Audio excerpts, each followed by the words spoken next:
حضرت جناب سیدنا سری سختی رحمت اللہ علیہ فرماتے میرا دل سخت ہو گیا تھا، میں بڑا پریشان رہتا تھا۔ حضرت معروف کرخی رحمت اللہ علیہ کی بارگاہ میں کئی دفعہ عرض کی، میں نے کہا بابا میں اس کا کیا کروں، یہ سخت ہو گیا، مہینوں ہو گئے یہ اللہ کے خوف میں نہیں رویا، سالوں بیت گئے حضور کی نعت سن کے نہیں رویا، اب تو کتنا وقت گزر گیا ہے، اسے مدینے جانے کے لیے بھی رونا نہیں آتا، حضور یہ سخت ہو گیا ہے، کوئی رحمت کی نظر ہو، خشکی سی آ گئی ہے، عجیب سی میل چڑھ گئی ہے۔ فرماتے کئی دفعہ میں نے خواہش کا اظہار کیا، ایک دن نا عید کا دن تھا تو حضرت معروف کرخی نے ایک چھوٹا سا بچہ انگلی کے ساتھ لگایا ہوا تھا، تو حضرت آ رہے تھے تو میں نے کہا حضور آپ کدھر سے آ رہے ہیں، یہ بچہ کون ہے؟ فرمانے لگے یتیم ہے۔ سارے بچے عید والے دن اخروٹ کے ساتھ کھیل رہے تھے، بیچارے کے پاس اخروٹ کوئی نہیں، تو حضور آپ کیا کریں گے؟ تو حضرت معروف کرخی کہنے لگے پیسے تو میرے پاس بھی کوئی نہیں اخروٹ خرید کے دینے کے، میں یہاں سے کھجوروں کی گٹھلیاں چنوں گا، وہ گٹھلیاں بازار میں بک جاتی ہیں، میں یہ گلیوں سے گٹھلیاں چنوں گا اور چن کے میں کہیں بیچوں گا،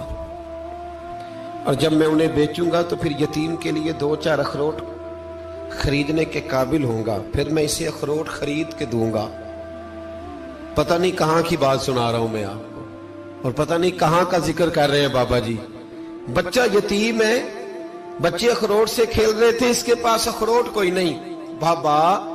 آج کا پیر تو معرفت کی بات کرتا ہے، تو یتیم کے لیے گٹھلیاں چننے چلا ہے۔ آج کا پیر تو کہتا ہے میں اسی والے کمرے میں بیٹھ کے تمہیں بڑا عرش کے اعلیٰ کی بات بتاؤں گا، یتیم کے لیے گٹھلیاں چننا، مدرسے کے طلباء کی نوکری کرنا، یتیموں کا، غریبوں کا، ان مجبوروں کا خیال کرنا، یہ تو رواج ہی نہیں ہے آج کا۔ بابا تو کیا کہانی سنا رہا ہے؟ تو حضرت معروف کرخی کہنے لگے گٹھلیاں چنوں گا، پھر انہیں بیچوں گا، پھر جب کچھ پیسے ملیں گے نا تو میں اسے اخروٹ خرید کے دوں گا، اور فرمانے لگے جب یہ اخروٹ سے کھیل کر ہنسے گا نا تو اللہ میرے دل کو سکون عطا فرمائے گا۔ میں گٹھلیاں چننے جا رہا ہوں، میں مزدوری کرنے، تیری تلاش میں پھرا میں جنگل، پہاڑ اور دشت میں۔ تو حضرت سری سختی فرماتے ہیں میرے گھر میں پیسے تھے، میں نے کہا حضور اگر یہ نوکری مجھے مل جائے تو میں غلام جو ہوا، اگر مجھے دے دے یہ نوکری تو میں نہ کر لوں؟ فرمانے لگے تو کر لے۔ فرماتے میں اس یتیم کو پہلے گھر لے گیا، وہاں سے میں نے پیسے لیے، پھر بازار لے گیا، کپڑے خریدے، اس کے لیے ٹوپی خریدی، پھر میں نے اسے 2 کھجوریں کھلائیں، پھر اخروٹ خرید کے دیے۔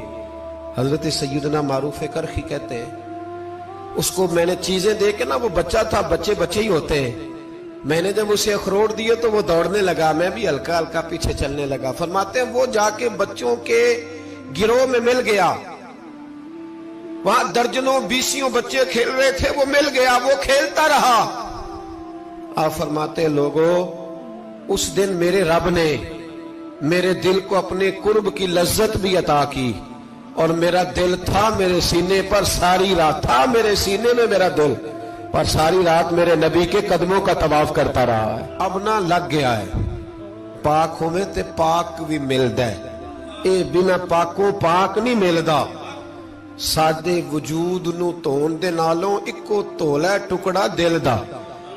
دل لگا کے، دل لگ جائے تو پھر وہ لگ جاتا ہے۔ آپ یقین کریں لگتا ہے تو مزہ دیتا ہے، اور جب تک لگتا نہیں پھر کوئی بھی کیف سرور حاصل۔ امام زین العابدین رضی اللہ تعالیٰ عنہ مولا علی شیر خدا کے پوتے، امام حسین کے صاحبزادے، سیدہ پاک کی پیاری نسل، امام زین العابدین گھر میں نماز پڑھ رہے تھے، غور کرنا بات پہ، گھر پہ نماز پڑھ رہے تھے، گھر میں آگ لگ گئی۔ جب آگ لگی ہے تو پھر شور بھی ہوتا ہے، کچھ لوگوں نے شور مچایا، آگ آگ آگ، دور دراز سے لوگ دوڑے، آپ کا ایک چھوٹا بچہ بھی پاس سویا ہوا ہے، آگ لگ گئی، شور ہو رہا، دور دراز سے لوگ پانی لے کے دوڑ رہے ہیں، آگ بجھائی جا رہی، امام صاحب نماز پڑھ رہے ہیں۔ حکم ہے کہ ایسی ایمرجنسی دیکھو تو نماز توڑ دو، پر اس کے لیے جو دیکھے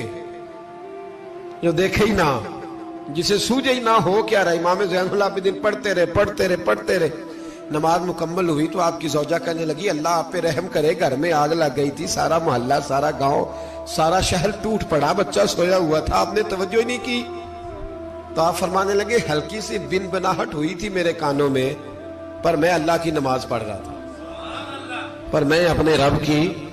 میں اس کی نماز پڑھ رہا تھا، تیرے عشق کی انتہا چاہتا، تیرے عشق کی انتہا چاہتا، تیرے عشق کی انتہا چاہتا، میری سادگی دیکھ کیا چاہتا ہوں، ذرا سا تو دل ہے مگر شوخ اتنا، وہی لن ترانی سنا چاہتا ہوں، مجھے کیا خبر ادھر کیا ہو رہا، ادھر میں تو اس کے ساتھ میرا تعلق تھا، میں تو اللہ کی بارگاہ میں حاضر تھا، مجھے کیا پتا۔ بی بی کہنے لگی آگ لگ گئی تھی، تو فرمانے لگے بھلی مانس چپ کر، تم دنیا کی آگ بجھا رہے تھے، میں جہنم کی آگ بجھا رہا تھا، تم لوگ اپنے شور میں تھے تو میں اپنے ذائقے میں۔ الذین ہم فی صلاتہم خاشعون، فرمایا یہ لوگ اپنی نمازوں میں عاجزی کر دل لگا کے کرتے ہیں جو کرتے ہیں۔ اور بڑی خوبصورت مثال ہے، حضرت رومی نے لکھی ہے، بڑی مشہور بھی ہے۔ ایک نمازی نماز پڑھ رہا تھا، میری طرح کا نمازی، مجنو اس کے آگے سے گزر گیا، لیلا کے گھر جا رہا، تو نمازی اتحیات پہ تھا، اتنی دیر میں اس نے بھی نماز مکمل کر لی، تو پیچھے سے جا کے مجنو کا گریبان تھاما، کہنے لگا شرم نہیں آتی تجھے، مسئلے کا نہیں پتا، نمازی کے آگے سے نہیں گزرنا چاہیے؟ تو کہنے لگا یار معاف کر دو، مجنو کہنے لگا معاف کر دو، غلطی ہو گئی، حالانکہ شہزادہ تھا، پر معافیاں کیوں مانگ رہا ہے؟ اس لیے کہ کسی سے دل جو لگ گیا ہے، عاجزی آ گئی، ان کے چل یار معاف کر دے، تیری مہربانی نمازی ناراض نہ ہو جائے، نمازی بڑے ڈاڈے ہوتے ہیں، کئی دفعہ بڑے سخت ہوتے ہیں، نمازی تھا بڑا پکا، تو وہ کہنے لگا نہیں، نماز خراب کر دی تو نے، تجھے پتہ نہیں آگے سے نہیں گزرنا چاہیے، اور ویسے بھی زمانے کا رواج ہے، جو معافی مانگ لے لوگ سمجھتے ہیں بزدل ہے، یہ بھی بڑا مسئلہ ہے، آپ تھوڑا سا کہہ دیں کہ جب دیکھی جائے گی جو ہوگی، لوگ سمجھتے ہیں نہیں ہے دم کم، معافی مانگ لے سامنے والا بگڑ جاتا ہے، الا ماشاءاللہ، لیکن اس کا مطلب یہ نہیں کہ ہم معذرت کرنی چھوڑ دیں، وہ اگر بری عادت پہ ہے تو ہم نے اپنی اچھی عادت کو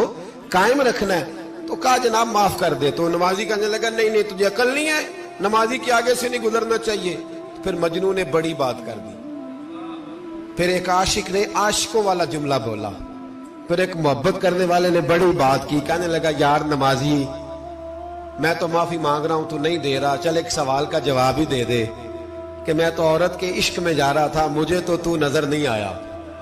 کہ تو نماز پڑھ رہا ہے، میں تو بی بی کے عشق میں تھا، مجھے تو نظر نہیں آیا، تو بتا تو رب کے عشق میں تھا، تو مجھے کیسے دیکھ رہا تھا، میں تجھے کیسے نظر آیا، حالانکہ تو اللہ کے عشق میں کھڑا تھا، مالک حقیقی کی محبت میں تیری میرے اوپر نظر کیسے پڑ گئی، میں تو عورت کے عشق میں تھا۔ اب نمازی صاحب شرمندہ ہو گئے،